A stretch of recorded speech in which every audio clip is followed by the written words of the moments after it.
different. This is before the actual normal podcast that I do. I might actually delete this after I get some suggestions. This is specifically for YouTube, and I'm about to expand the scope of what I do on YouTube. If there's a need and a way for me to do that, then that's what I'm going to do over the next 3 months. The next 12 weeks, I'm going to focus on expanding and making this a better community and bringing everybody together and doing something a little bit bigger. So, yeah. So this is not the actual podcast. So I might delete this. What I'm trying to do is get you guys suggestions on how I can make the experience on YouTube better. Or on other platforms. If you suggest that, then I'm open to that too. And some of the suggestions I've already gotten is to do a community channel, which I'm already looking into to see which ones will be best. I kind of already started it, but I'm gonna actually start really focusing in on one. I tried it on Discord. I tried it on Facebook groups, and on my actual channel I have like a community place, but I'm gonna consolidate everything and put everything into one bag, and just trying to get suggestions on what you think. Like if you prefer like a Discord, if you prefer like on the site. So far I've gotten people wanting to do the site, which I can do. I'm trying to figure out like how I can do a chat feature on there, which I think is possible.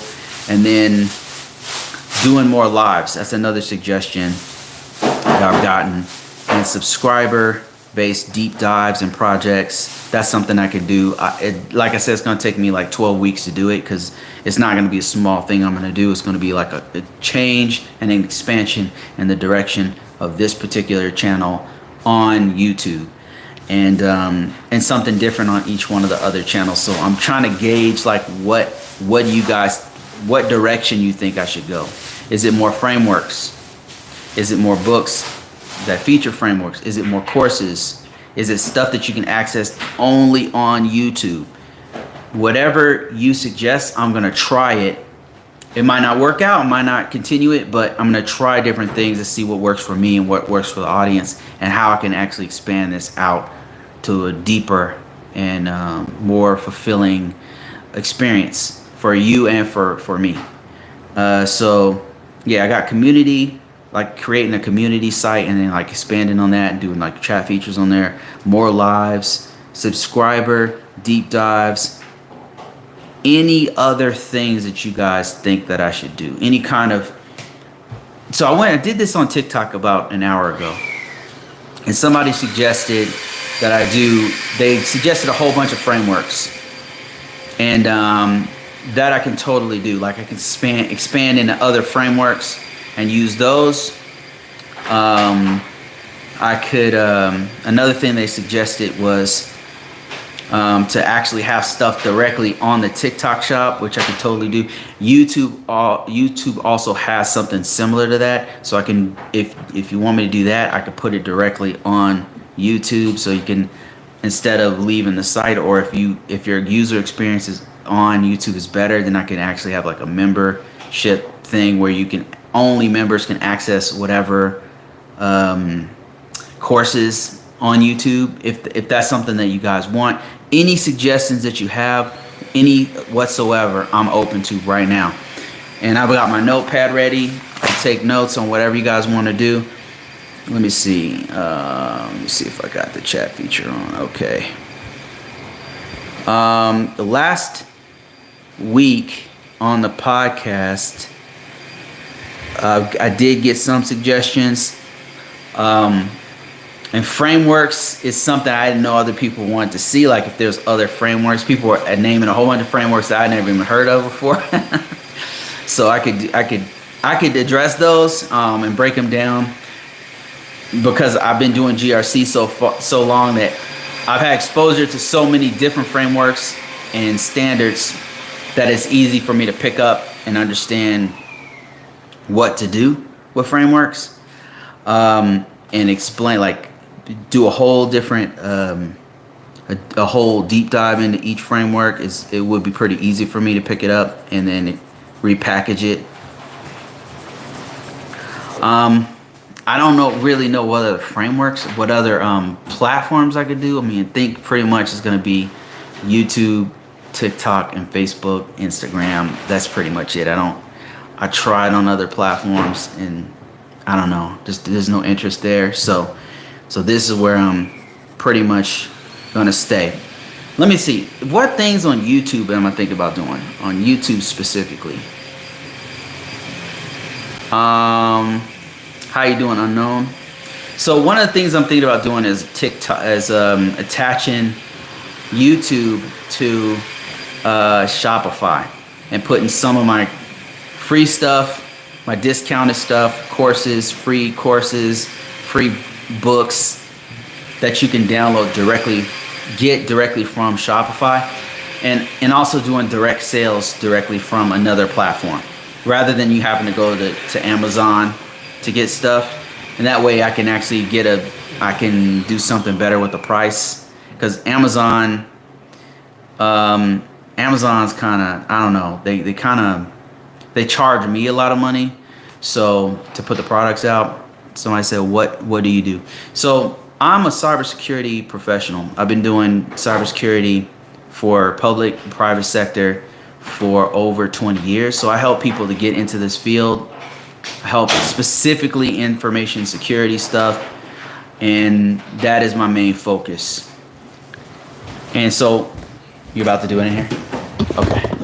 So that's my main focus. I'm actually I'm doing real estate stuff right now. So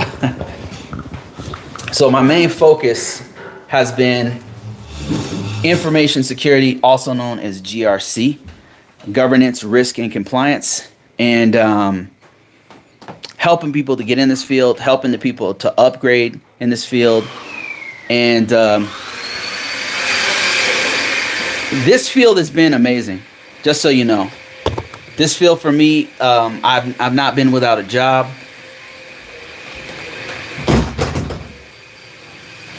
I've not been without a job, even during recessions.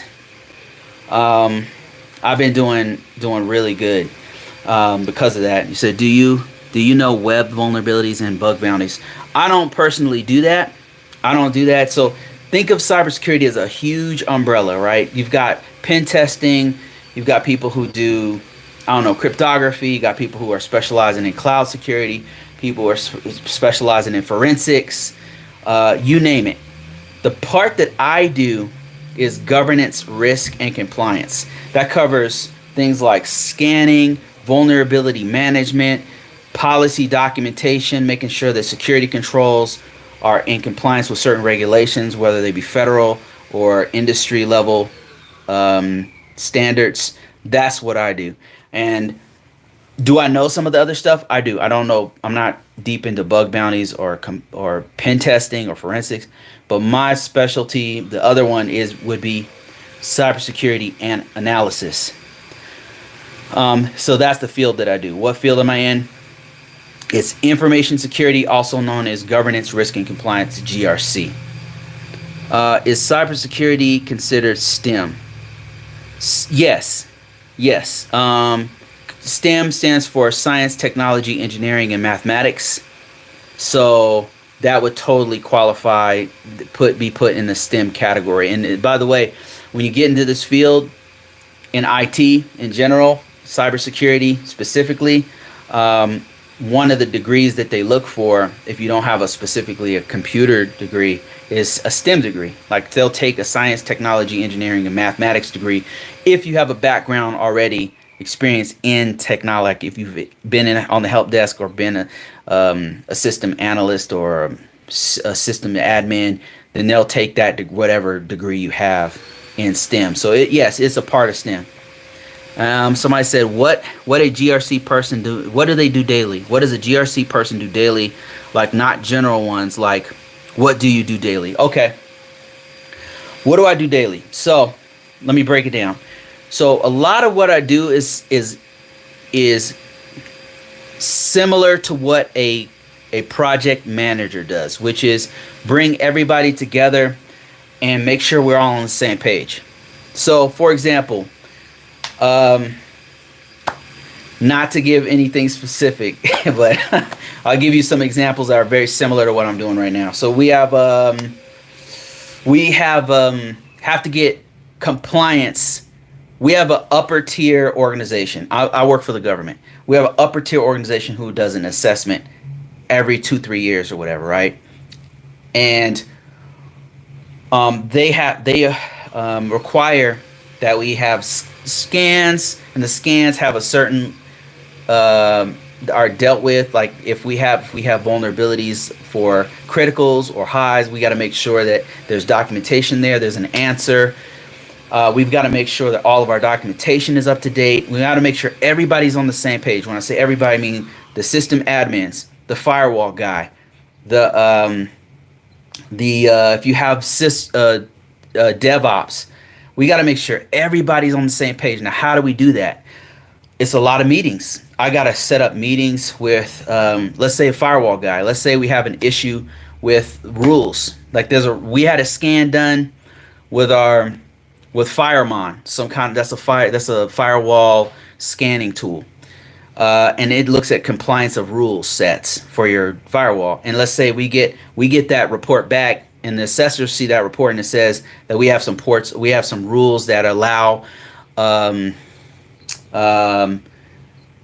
people to just come in and come out, or at least that's what it looks like. So I have to come up with first of all, talk to the firewall guy and say, hey, what's going on with this rule? Why does this rule allow all?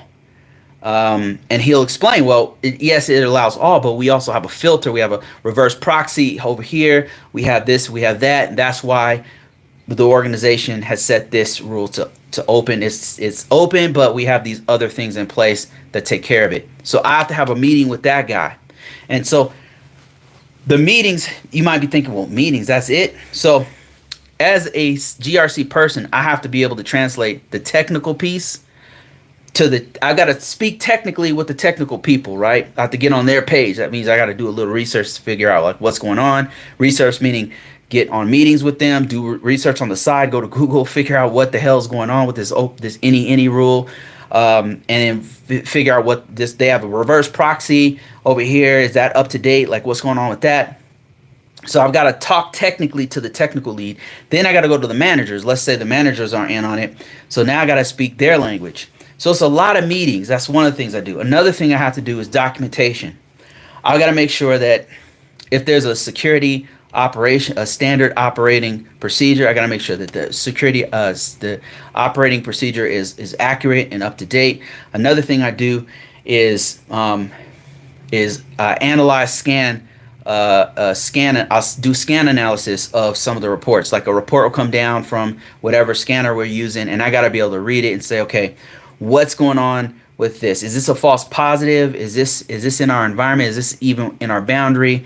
What are these controls? I've got to meet with people to figure out what's going on. It's almost like I'm a lawyer speaking on behalf of the system that I'm working for, if that makes sense. Because I've got to figure out what the security features are, and then I've got to be able to argue that point to the CIO if I have to meet with them, or to our upper level management, or to our technical people. I've got to be able to take policies from the security, from our upper level management, and go translate that to the technical leads, right? And then I got to take the technical leads jargon and then go translate that to our management people. So to make sure everybody's on. So what do I do? Okay, let me just go down a list of things, not general things. A lot of meetings with all different aspects of the environment, from the customer to the C-level execs to everybody. I've got to write.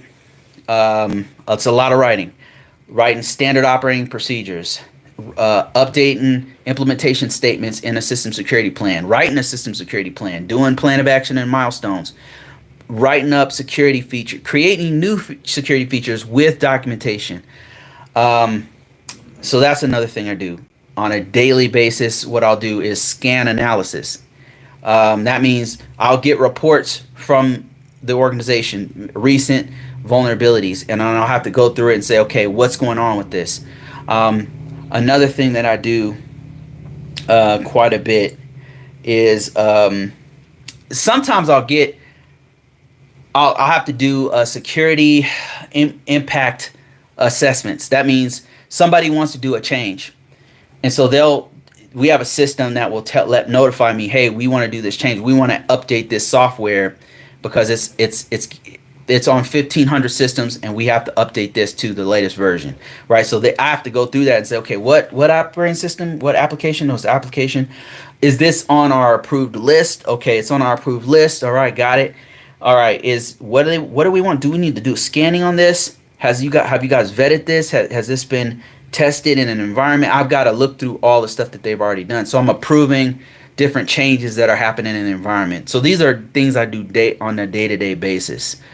It's not the only like hands-on technical stuff I'll do sometimes is I'm a tertiary person, like a secondary person who's looking at the logs. So I'll have access to a SIEM system, which is a security information event manager that has all the logs going through, and I'll take a look at that to see if there's any kind of weird anomalies. We already have a whole team that does that, but they'll use us, the people in my role, to go through and look at it again to see if there's anything else we see, and then we have to document what we've done. So I have to have some knowledge of a SIEM technology, some knowledge of a scanning tools, knowledge of content management systems like ServiceNow. That's about the most technical thing I'll do, and besides like messing around with spreadsheets and stuff. Okay, if you guys are joining me late, this is not the typical podcast. This is just me talking to YouTube.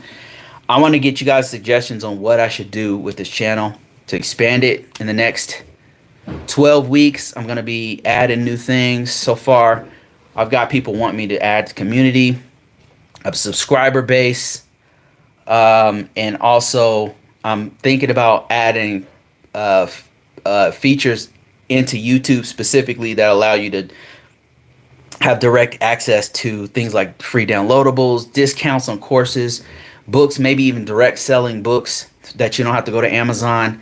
Those are some of the things that I have. But if you have any suggestions, even if you want me to cover anything, cloud, whatever, I'll do what I can. I'm not a cloud guy, but but anything that you suggest that I do, I'll do my best to try to integrate it into this platform. Let me see. IT security stems consideration is cybersecurity considered. Okay, answered that one. I'm gonna take you. Nice. Somebody said, "Hey Bruce, how's things? Still studying for CGRC, but also see that ISC2 Square has a program for certified in cybersecurity cert for free. Any knowledge of this cert? I know the ISC2 Square is reputable. For the CGRC, formerly CAP exam, is it primarily covering the NIST CSF? How long should I dig into the NIST 830? And I know, okay, let me answer one question at a time. So the first question you had was certified in cybersecurity cert. So what I know about this one is that it's entry-level cybersecurity.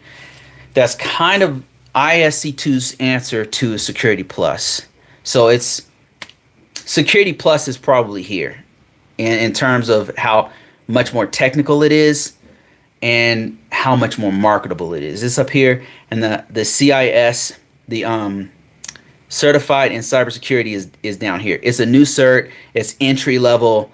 I don't know if technically it's on the same level, but it's definitely not on the same level as far as marketability because it's not there yet. Will it get there? Probably, because ISC2 is like you said, is reputable, but not only that, but they're very good at marketing their stuff. So eventually it's going to make it to all the list of being more marketable, and people will know about it because they're very good at marketing their own stuff. It's good for entry level. Like if you're trying to get in entry level and know all the main stuff you need to know for security, for cybersecurity, then I would say go for it. If you're trying to just learn, if you're trying to get a job doing this and level up, Security Plus. Don't even just go, especially if you've been in this field for some time and you already know some stuff. I'd go straight to Security Plus. And your other question was, oh, you asked about the CAP. I have the CAP. Now it's called the CGRC, Certified in Governance, Risk, and Compliance, formerly known as CAP. And what does it focus on? It focuses on NIST 800 risk management framework. So here's the ones that you need to be mindful of if you're taking the certification. NIST 837. Read it cover to cover, because a lot of the stuff you're going to have on the test will be from there. NIST 853. You don't have to read the whole thing. It's more of a catalog of all the security controls. It's going to help you to understand how to categorize controls, and then what controls go with what categorization. Speaking of categorization, another one is FIPS 199 and FIPS 200. The two of those are probably combined 10 pages, 20 pages at most, because they're very short documents. But what they're going to walk you through is how to categorize a system and the information on that system. Because there's 3 different categories, impact levels to every system. So you got a low impact, a moderate impact, and a high impact system. Meaning, just very briefly, so a high impact system example would be, it's a satellite system that's monitoring troops on the ground in a war zone, and if this system goes down for even 3 hours, somebody might die. It's a very important system. It's got classified information, all that. A low impact system is, the system can go down. It's just a website. They've got a secondary. It shouldn't go down for more than 3 or 4 days. It's a low impact on the organization if it goes down. So those are the 3 low impact levels, and moderate is somewhere in between those. Once again, NIST 837, NIST 53, skim it, just like the first entry level portion of it, know what it is. And then FIPS 199, FIPS 200, NIST 830, and I think I'm missing one. Another one is NIST 860. 860. Just have an idea what that one is. It goes into, I think it's 860 volume 2 is the one you need to know. I know it's crazy, but just write that down. But those are the things they'll cover some aspect of those things on the CGRC. All right, done. That's it. Are we out of here? Okay, let me finish this up. Okay. Let me see. So I hope that answers your question. I got to get going here real soon. But if you guys have any suggestions. Oh, here you go. If you guys have any suggestions for me to make this site better, I'm still going to do podcasts if I can today. But if you have any suggestions on how I can expand this or things you want to see on this channel, please let me know. I'm an open book, and I'm going to give it to you straight. A couple more questions before I get out of here. Are you describing your role as an ISSM? So no, I'm actually an information security officer, an ISSO. I do a little bit of ISSM stuff from time to time, but I'm not officially an ISSM. I've got a couple people above me who are qualified more as a ISSM. But my work, yeah, that's what I was describing. On my stuff. Larry, thank you for that $10, man. I really appreciate you. Let me see. The CC gives like an overview of all security, of cybersecurity. It does not go into depth, but it gives an overview of many things. If you give advice, if you give CC exam, their practice exam are very easy compared to the exam. So don't be overconfident. Man, thank you, Unknown. I appreciate that knowledge, man. That's helping out people who are going to do this. I would love to see you collaborate and interview with other people in GRC space. Oh, okay, great. This is the kind of stuff I want to hear. Professor Black Ops, Gerald Auger, Andrea Liu comes to mind. There's actually some people who've contacted me about doing interviews, and I really do this. I'm not a full-time influencer, so I do it when I have time and when my time lines up with theirs. Like people like Dr. Gerald Auger, that guy, he probably does this full time. Like he's doing live streams every day. I don't have time to do that. But some of the other guys on here, um, yeah, a couple people have reached out to me. So if that's what you guys want, yeah, I could totally do more interviews. The last couple interviews I've only done like 3 on this channel. They've gone very well. But if that's something that you guys really like, and Larry, thanks for that suggestion, then I will definitely do more and then break them up into parts. I'm gonna try to do another live today. I just want to give you guys this take on what things I should do for YouTube specifically, and that's why I wanted to get on here and talk to you directly about expanding this platform and offering more things to help out even more. What can I do for you guys? And I'll leave this video up for some time so you guys can give me some more suggestions on it. Actually, I'll just leave it up. Like this has been pretty useful. So I'll just leave this one up. If you have any other suggestions, anything comes to mind, this is our space. So put it in the comments below, and I'm going to try to integrate that in the next 12 weeks is what I'm focused on. In 12 weeks, I'm going to be focusing on expanding and going deeper and adding more stuff to this platform, to TikTok, to anywhere that will allow me to expand and offer more things. That's what I'm going to do. Truly understandable. Can't be all the time. Some other perspectives will be helpful. The books and the websites are a huge help. Okay, awesome. Yes, that's exactly the kind of stuff I wanted. Be interactive with subscriber is my advice. Okay, will do. Thank you for that advice. For sure. More interactive with subscribers. Yes, I can totally do that. Thank you guys so much. I got to get out of here. I'm actually I'm at one of my other business things right now. We do like this right here. This place right here is an Airbnb. So what we do is, this is one of the things I've been able to like invest in. It's doing pretty good. So my wife, she'll actually clean the places and she makes money off of it. And it's been going pretty good. But hey guys, I'm going to talk to you guys later. I'll catch you on the live later.